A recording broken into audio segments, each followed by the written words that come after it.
Happy Monday, everybody. I'm getting over a terrible tail end of a flu. So if I mute myself to cough, please have some patience with me here today. So look, as we kick off the week and we transition into summer, which doesn't feel like summer, because if you're in the tri-state area or the New England area, that weird smoke fog thing from Boston, Nova Scotia has been quite interesting. And you know, as the time goes on, a couple things that I wanted to kind of point out to you guys. So I was doing some research the other day, as we have like all these different pitching compass and how do you pitch yourself in a competitive market workshops going.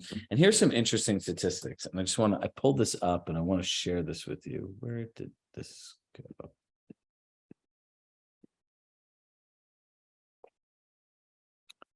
As of January of this year, there was 1,548,058 realtors. Now, take a guess how many listings there are in the country as of May. As of May 2023. This was updated on June 1st, the Fred report. It is 582,000 listings. So there's about 3 realtors to every 1 listing. Pretty interesting, right? Yeah, Miriam, I see you not shaking your head. It is a competitive market, extremely competitive. So things that happen in markets like this, one, you have discount commission people, right? You have people who are just straight up commission cutters that normally do full price commission, then will cut them.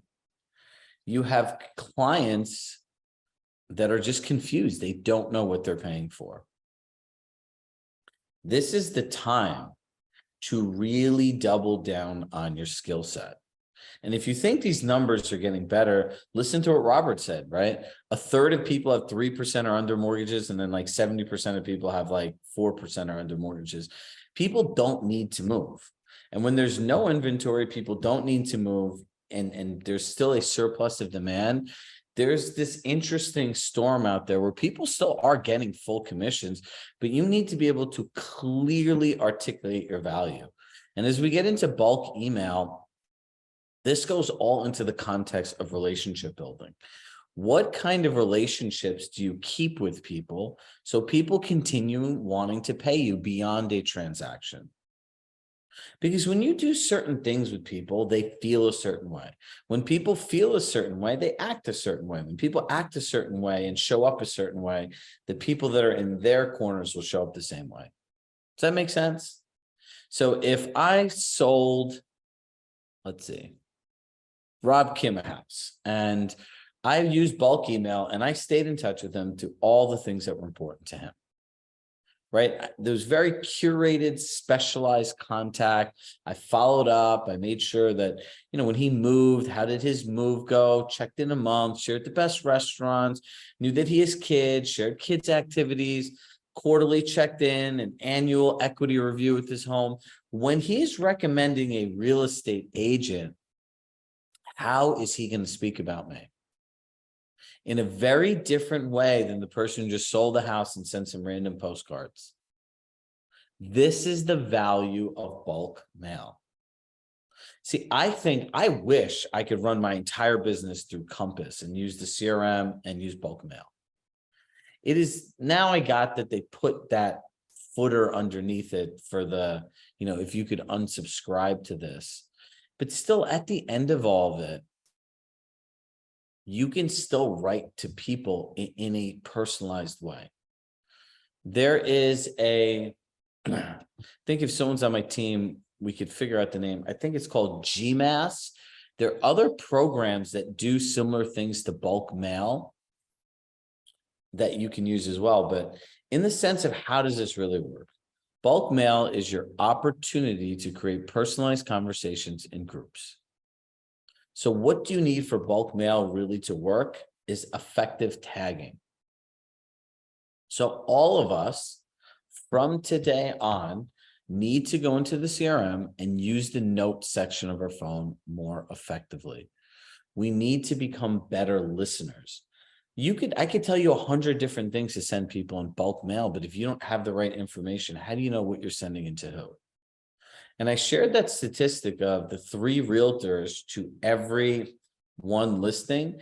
How many realtors do you think out there are desperate for people, their relationships, and their business, and will do anything to have them? It's the story of Compass. This company wanted to have a world where the agents were the customers and one platform for everything. These other brokerages were around for 100 plus years before us. And look at what happened. So don't get too comfortable thinking that somebody else isn't minding your business. There are all these people out there that will be on the listing side of a listing and then send your buyers happy home anniversary cards every year. And eventually the buyers, and they become sellers, go back to the listing agents. If you're not keeping up with your relationships, somebody else is. So bulk email 101. Step 1, listen. Step 2, document. Step 3, create tags. Step 4, don't overcomplicate step 1, 2, 3. Step 4 might be the most important. I've seen some people CRM that have like 8,000 tags, literally 8,000. They're like, well, this is it. So you have to look at your clients. And if you go back to the core 4 and you put the demographics in there, it'll start breaking them down into age groups and interests. And, you know, if you're a spreadsheet nerd, you could probably get pretty technical with this. So bulk email. What are the tags? Now, I'm going to open up the chat and we're going to make this collaborative and fun today. Some people have really good tags and do this and other people don't. Chat open, her son. I have a feeling Sue Smith will have some good tags to add in here. Triple A is my best tag. What is triple A? I like kids under 10, empty nester.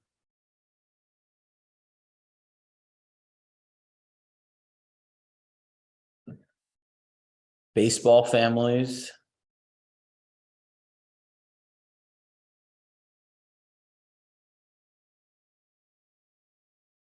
Travel, military, people without kids, dogs,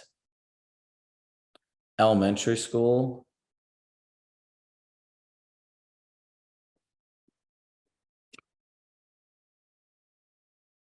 I like health.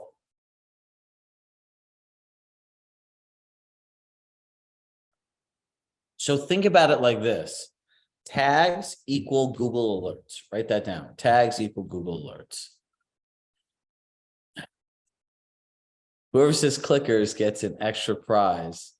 That is a Butch Hayes special. So Butch Hayes, great agent, founding agent in San Francisco, client and dear friend. You know, he sends out this email and says, click here if you know Butch. He wrote something like silly in the email and people clicked. So then he took all the people from that list and labeled them clickers and now sends them different emails because he knows those people actually engage in his email. It's pretty simple, but it's pretty genius.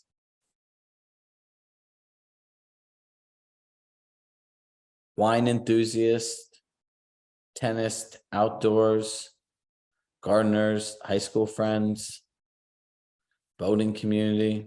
Do you guys kind of get the idea of how this is all going?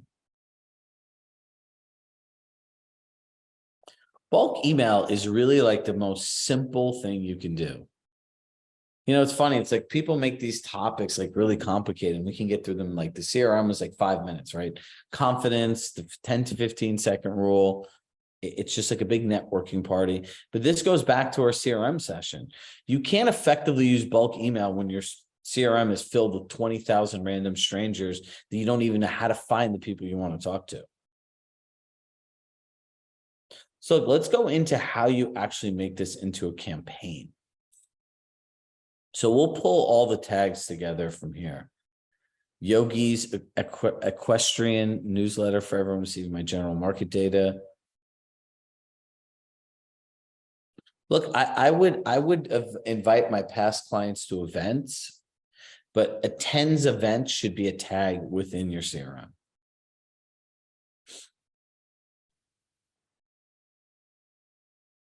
Because if people are attending your events, that's a whole different kind of person.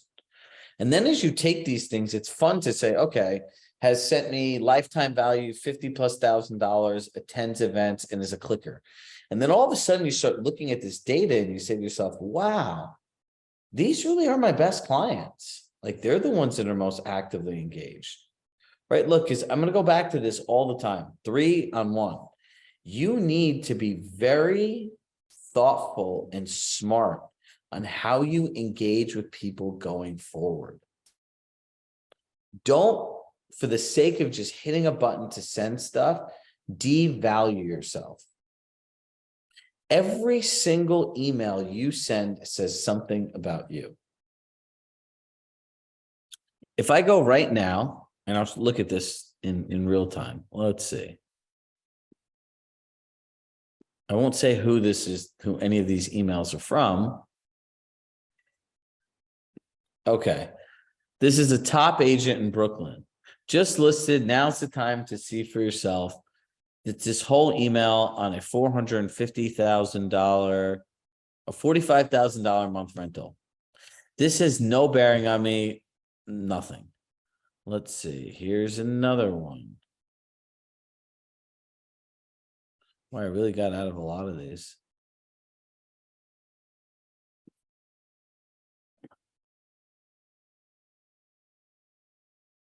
You're invited. Please join blank and blank for lunch at one of these most iconic properties, featuring special guest speaker from another coaching company. So it's another email inviting me to another thing that I have no interest in going to. And now I can see from her email that there are certain sales managers and people on here, and she's just sending this out to massive groups of people. I don't know this agent, and I don't even know how they got my email. Now think about this. Why, when you start sending emails, ask yourself this, and we talked about this the other day, why am I sending this email? What is the purpose of it?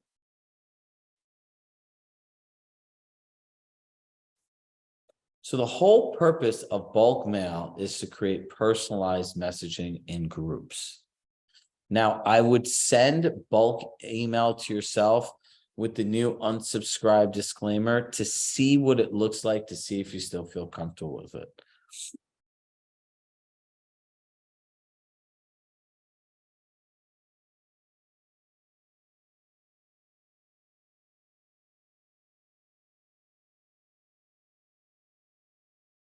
So Patrick's in Wilton. Patrick, if each email, if each tag, he said each event is a tag for us. But if each event is a tag, when you're going back and looking at these people, you're going to have to remember every single event that you had. So it can become time consuming, and you're just going to forget. There's no way that you could always remember every single event that you had. So these are the different things that you can think of when doing bulk email. So if I'm doing bulk email, obviously we went through those first 4 steps. Now I'm breaking down my core 4 areas of clients into distinct categories. And now once these people are broken down, I'm literally going online. And if you have not, go online and go on their social media, look up their interests, look at what they're posting about, look at what's important to them. And from there, you can start figuring out how to send bulk email. Now, I would send one every 4 to 6 weeks, if possible, but don't send for the sake of sending. It is very challenging. Now, what questions you guys have about bulk email before we continue to go into actual campaigning? Drop it in the chat.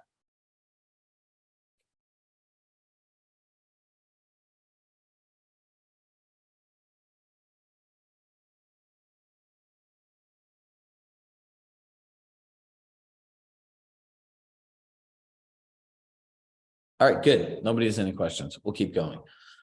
Now, when you look at each sub-segment, say you have 4 segments, you'll want to take an actual calendar and start mapping out when you're going to start sending these emails. If you look into marketing and everything else, people work off of production timelines. If you start thinking about production timelines, this is where like actual operations comes into play. Now, if you know you need to send an email this Friday, when do you need to research for it? When do you need to write it? When do you need to create a draft? When do you want to proofread it? Do you want to share it with a colleague? And when does it be scheduled to go out? So a lot of times, one of the reasons that we end up in these weird situations with marketing is we're going to send an email out this Friday. Now, we don't think about it. All of a sudden, our schedule comes on Friday. We're like, oh my God, I have to start emailing all these people that are my clients. And then from there, we go on and rush to do stuff, right? It can be very challenging. And that's where we all get stuck. So I want you to start becoming mindful of how we're going to share the information and the process in which we get there in. Does anyone operate like this now?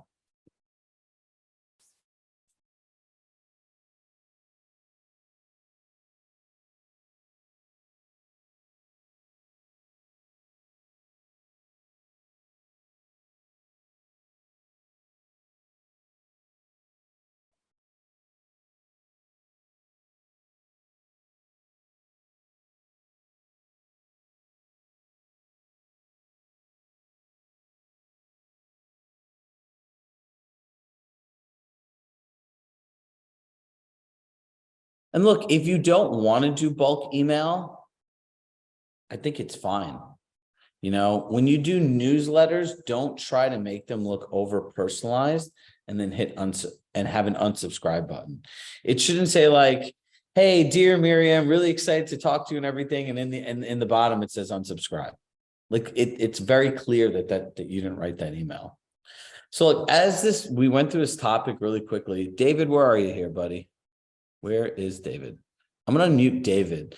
And I want to take the rest of the session and kick it over to him. And actually, David's going to talk about listening. And there's listening to listen. There's listening to engage. There's listening to talk. And I remember going through David's leadership session and him talking about a whole session on listening. I'm like, wait a second, like this is a very simple concept. And, I'll kick it off with this one quote. David said, if someone isn't telling you at least once a month that you're a good listener, you're a bad listener. So David, I want you guys to hear what he has to say. And I think you can all use this in your next sales pitch today. David? Thanks, Chirag. Good morning. Good morning, everybody. Glad to have you with us today. Chirag went through my leadership program. We spent a lot of time talking about listening there because listening is probably the most powerful tool that you have for influencing the people around you. It's kind of common and trite to say people want to feel heard, people want to feel included. That's certainly true. The question is, how do you do that? How do you create an experience where the person knows that they are truly valued by you? Whether this is someone who you want as a customer, someone who is a customer, someone on your team, someone who you might want to become part of your team. In all these cases, you have the opportunity to create a powerful impact on someone else simply by listening effectively. Most of us think that the best way for us to impress somebody else or to impact somebody else positively is to say the right things in the right way. And certainly when you're pitching, we spend a lot of time here talking about how to do that.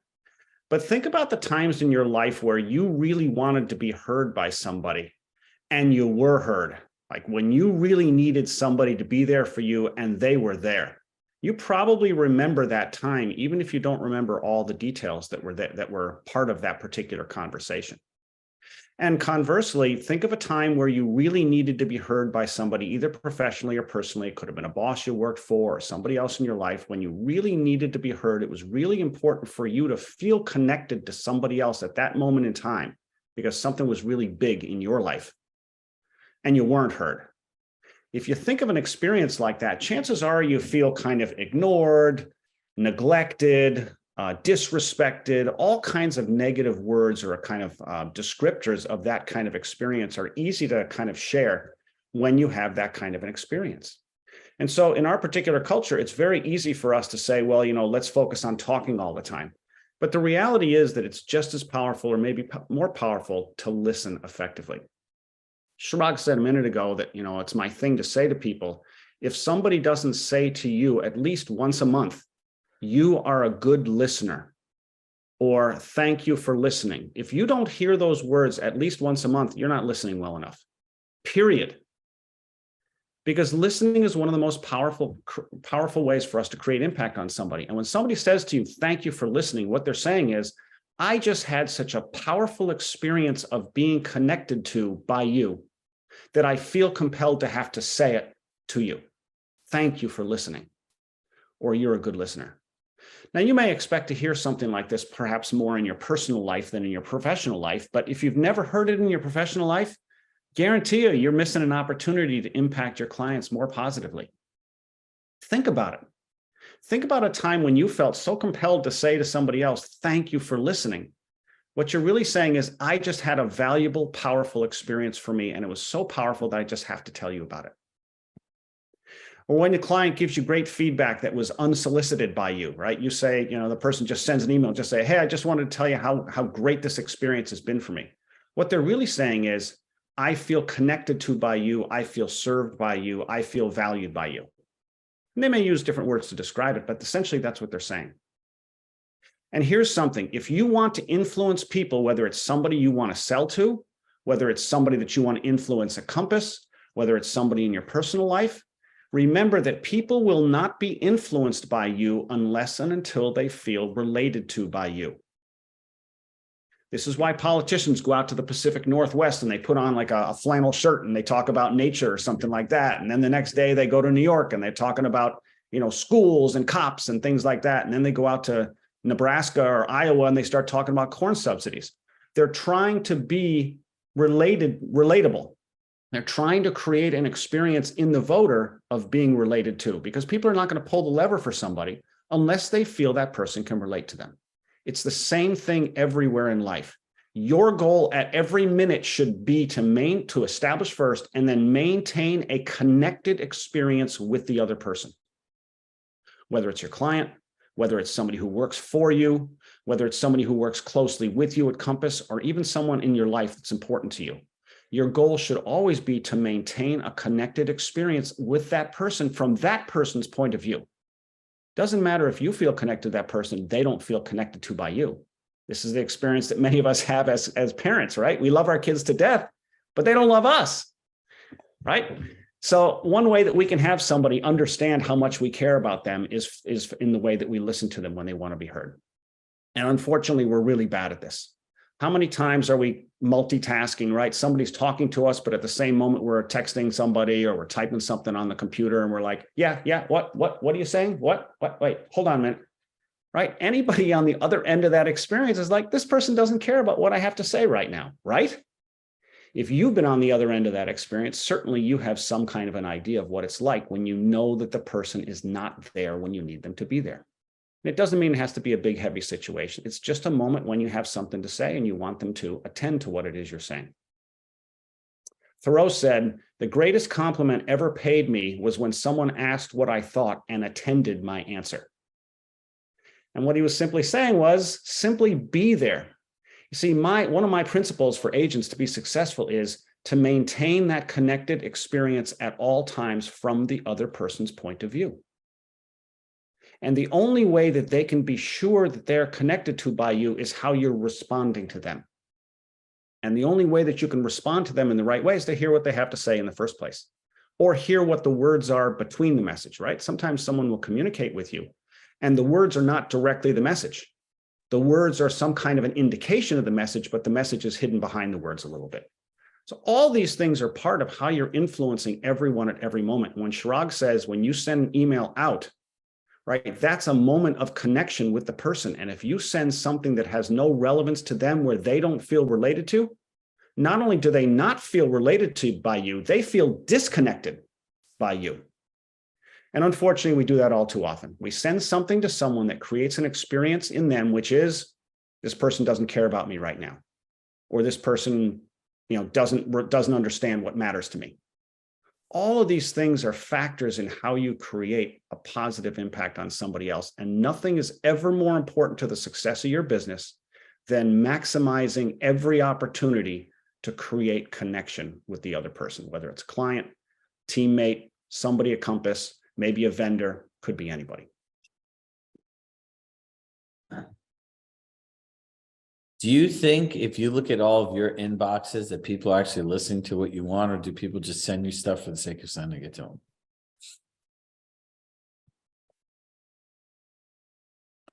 Look, I say this over and over and over again. This landscape of real estate is only getting more complicated and competitive. You look at I go back to it again, 3 agents to every listing. You look at that whole buyer's agent's lawsuit. You look at all the technology that's coming out. At some point, we all have to look at ourselves and say, okay, we're going to become organized and we're going to be bigger than our excuses. Because the only reason really not to do all this stuff is an excuse. Like, you guys are here, you show up every day. You guys have notes, you guys have action steps, and you guys all have each other. There is no reason that any person in this community should operate haphazardly. All of us need to hold ourselves to a higher standard. Period. End of story. Look, I say this because I care. It's very easy not to take time and do this, not to remind you of this stuff or anything else. But there are major shifts coming in this industry. And if you listen to what David said, listening is a whole entire skill in itself. Raise your hand if you learned something new about listening in the 10 minutes that David was talking. Yeah. So David, I think we're going to bring you back for some more sessions just on listening. Happy to do that. I don't think that there's anything more important to the success of your business than being a good listener. Yeah. And if you want a good coach to teach you how to actually work with people and everything else, David coaches here. Reach out to him, david@ChiragShahCoaching.com, and he'll connect with you. Now, look, I'm going to leave you guys with a few simple thoughts. Organize your CRMs. Start figuring out what tags you need to do, and start making production calendars and send emails out that only add value to people. Think, what is the purpose of this email and how's it going to enrich the lives of the people I'm with? This is your brand. This is who you are. And this is what you stand for. And if you can't put these things together, then you have a problem. And if you don't have a problem today, you will have a problem. Because one day, all it takes is somebody to be a little more skilled than you are, to listen a little bit more, and clients feel like they get taken for granted. Don't do that to the people that support you the most. So now is the time to be smart, to be strategic, to double down on yourself. Again, make sure you're following your schedule, your time blocking, and you're taking all the materials. There's hundreds of materials on our platform, hundreds. And also for everyone who is signed up for the first 6 months, we'll be doing a webinar for all the people in this community, essentially on how they can get more out of the playbook and what it's going to be like for the next 6 months. So stay tuned for that. And we do have an awesome event that we're doing on the 21st about pitching yourself, right? When I looked at this statistic, it was really like a big eye opener for me. And if you are an agent today, you're going to hear all the time, like, how are you different from other people? What are you going to do to market my home? What is your communication plan? What do you charge? These are all questions that we get asked every single day. And what I realized is, about traveling around the country and being around maybe 1,400 agents, I've met 7 people that practice more than 5 hours. And if you look at how competitive the market is and what's out there, that is very, very scary. 7 out of 1,200 people have practiced the most essential skill in their entire business, if you work with sellers, in their entire career, more than 5 hours. That's crazy. So if you're looking for a competitive edge, you could practice your pitch literally an hour a day for the next 7 days, and you'll practice more than 95% of the agents that I've met over the last 3 or 4 weeks. So stay on the lookout for that. And look, everybody, something is better than nothing. We all had to start somewhere. So just please realize, bulk email, newsletters, it's a representation of who you are, and more importantly, how much you listen and how much you care. So on that note, I hope everyone has a great day. With love in my heart, I love you all. I will talk to you guys soon. Bye, everybody.